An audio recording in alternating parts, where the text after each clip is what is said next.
Hey ladies and gentlemen, welcome back to the channel. As always, it is Nick here, back with your daily crypto news and analysis. And today we are going to be talking about Ripple and XRP, as well as the vast majority of crypto and finance. And today we are going to be talking about the something big happening behind the scene. Listen, as we really kind of look at crypto, I don't think that it is a mystery at this point that we are seeing all of the big banking elite organizations pushing on, talking about it, and also planning to implement crypto on the ground floor. Meaning, guess what?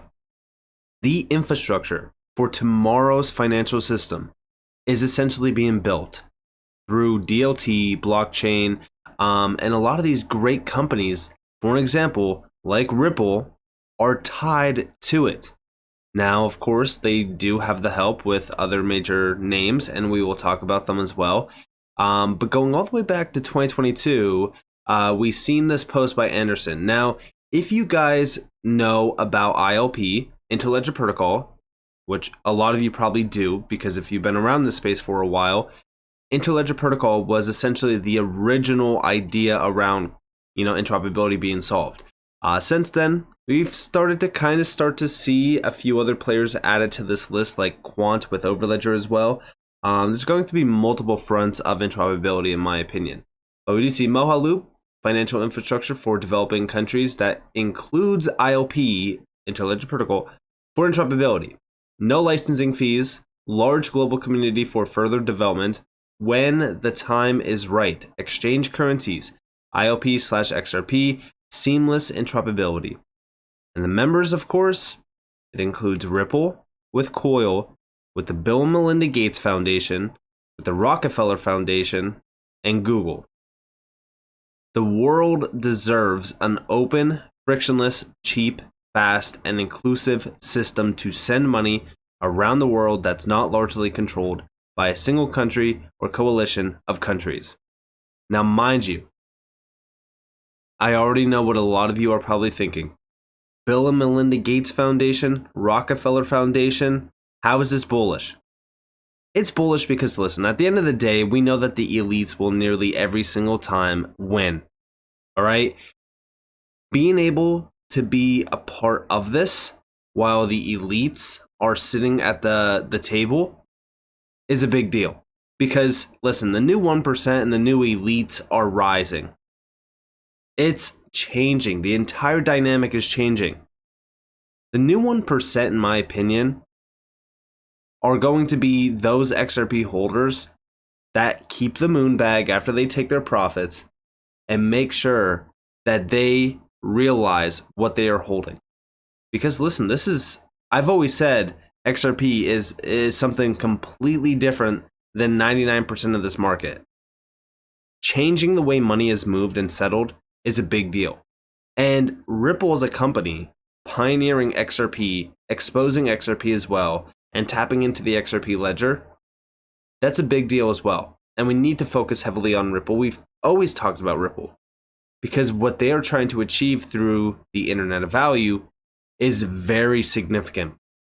Now, let's dive into the recent news, which got posted at the end of September. Seems Interledger Foundation is now a sponsor member of Mojaloop since late August. Now, a lot of people thought that this was old news. It is not. The Mojaloop platform is using ILP for interoperability. And here you guys have, from August 22nd, 2023, ILF, which is the Interledger Foundation, is the newest sponsor member of the Mojaloop Foundation. Like the Mojaloop Foundation, ILF is focused on increasing financial inclusion and will be working with the community to help advance our mission of enabling digital financial services for all. Over here are the sponsor members, very significant players, and of course, there you guys have also the Monetary Authority of Singapore. Why is that significant to mention?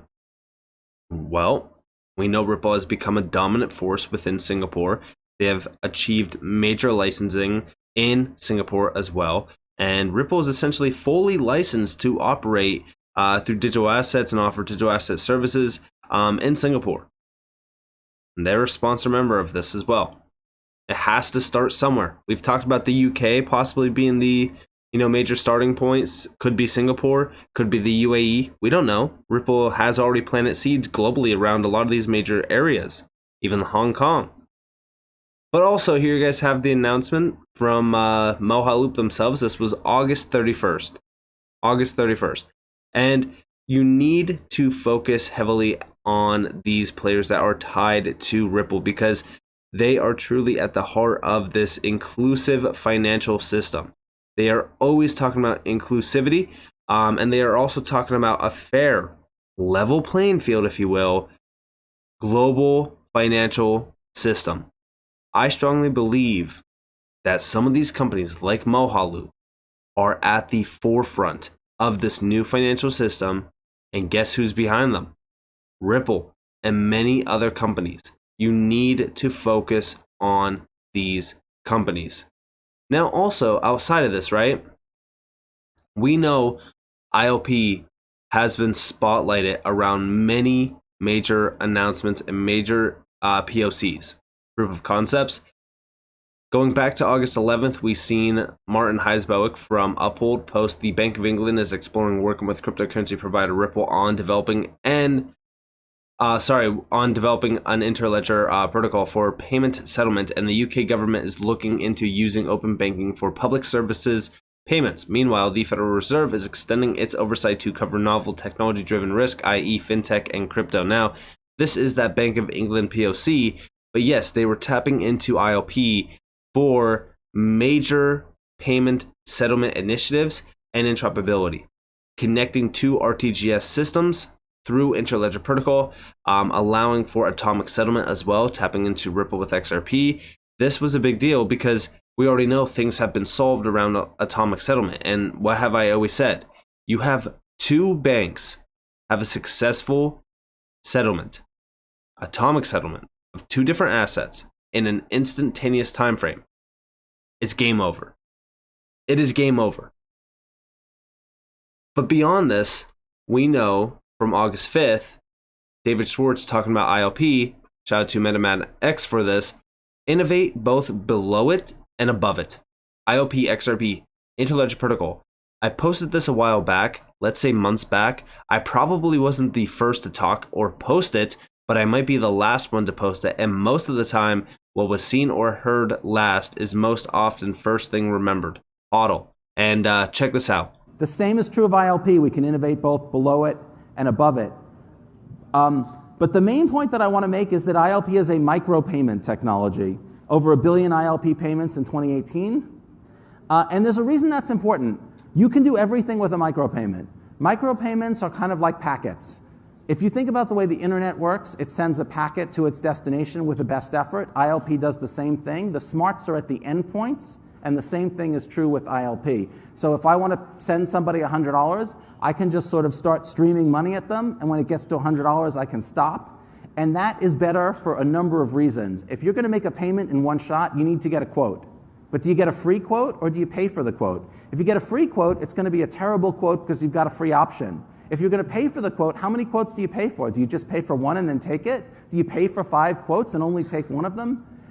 When you stream micropayments, when you make payments by micropayments, you can stream that payment through multiple forwarders, and those individual forwarders can stream that payment through multiple forwarders, and you can take advantage of that best path. And if the path is really good, you can stream money faster. And if the path is really bad, you can stream money more slowly. And the net effect is that you can manage a payment as a series of micropayments. And I know that sounds kind of crazy to you guys today, but if we lived in the circuit switch days of telecom, packet switch, like sending a telephone call over packet switching would sound just as crazy, but it's just as innovative. If we can develop micropayments that are as cheap as a DNS request, micropayments can take over the world. We can put all of the world's payments on a modern payment platform that interoperates between both blockchain and non-blockchain value. Interledger payments plus digital assets could be that internet of value, that way to move value all around the world. Thank you. And this is how, ILP could essentially be the secret sauce, right? Like, this is how ILP could be the IOV, the internet of value. And this is the biggest kept secret behind ILP, right? Is the fact that this could very well take over the world and truly become that IOV that is sending money as fast as possible and receiving it as fast as possible, just like information moves today, right? Like that's how they are trying to really kind of talk about the IOV, because that's what it means, right? Moving and receiving money as fast as you receive and send data today. And that's a big deal, right? Now, beyond this, like I said, there is so many major players tied to Mojaloop, and they are streamlining ILP adoption, right? And I think that this is crucial to mention because, initially speaking, like, this is financial infrastructure, right? We know that the infrastructure is being laid out, and we know that Ripple and XRP are working with Mojaloop to create an inclusive future for everyone, everywhere. And it's all through the Internet of Value vision, tapping into ILP, disrupting major payment flows, and it's all to make sure that there's inclusivity here. But when we go back to the idea of ILP, Interledger Protocol, becoming a foundational layer, well, we know that Mojaloop is streamlining Interledger Protocol adoption. This could be the start of something very, very big. But beyond this, we already know that money is changing. It's changing. And we actually got this insight from the director of Digital Currency Initiative, who also helps senators and the Fed understand CBDC. Check this out. Money is changing. It's only going to move forward. Central banks need to evolve, whether they consider it or not. Wow. Shout out to Flip the Chain. And we do see down here, Fed's Michael Barr, ex-Ripple, shows that regulators or regulations are stopping them from launching CBDC. However, US is already ready to do so. Boston Fed, Project Hamilton, and MIT have already been researching since 2020 on CBDC and have not only come up with the design of a CBDC, but also on an open CBDC on GitHub, where global leaders can contribute to the design of a CBDC. Also, she mentions about a bridge required between CBDC transactions. Do we smell XRP here? Video in the comments. Check this out. Money is changing, technology is changing, and it's going to move forward whether or not central banks consider also evolving their systems. So we have to evolve with it.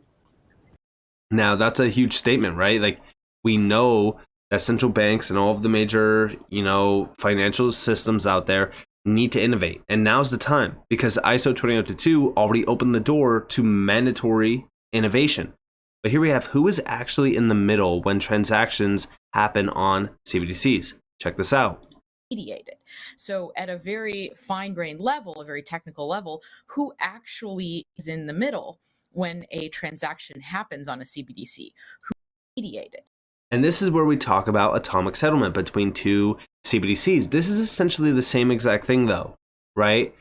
As the UK major success story, the POC, which I brought up multiple times. I went down the rabbit hole because this is atomic settlement being solved. This is two completely different systems, which is what will be needed with CBDCs. See, a lot of people have this false idea around CBDCs where like they're all launching on the same platform. That's ridiculous.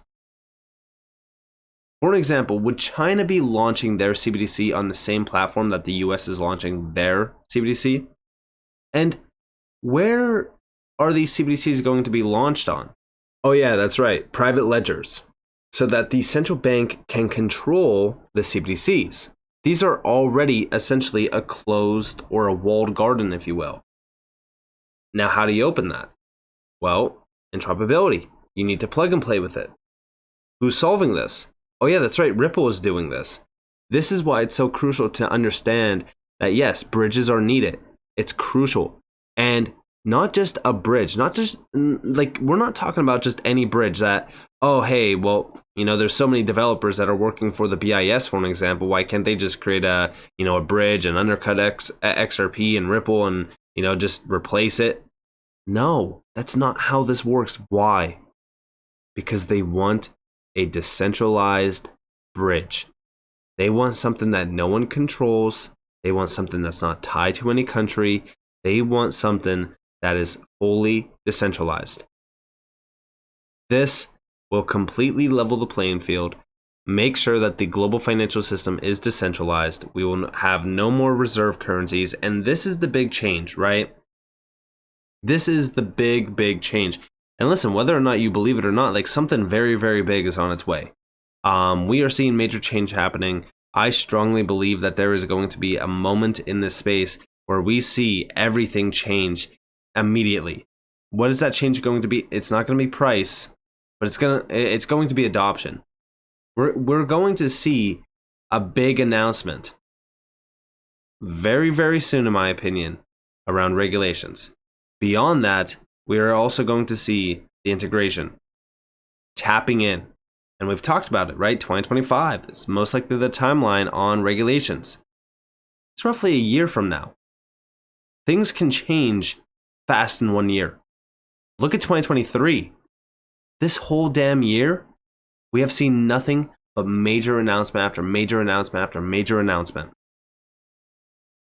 I don't care about the price right now because I know and I'm confident in the fact that price will follow through with the major developments that we are already witnessing. So I'm very, very excited for the future. Let me know what you guys think down in the comments below, though. I'd love to hear your thoughts. If you guys did enjoy the video, definitely leave a like, subscribe, turn notifications on because I'm free content. You guys are more than welcome to follow me on Twitter and join the free Discord in the description below. And with that being said, guys, it's been Nick. Peace out.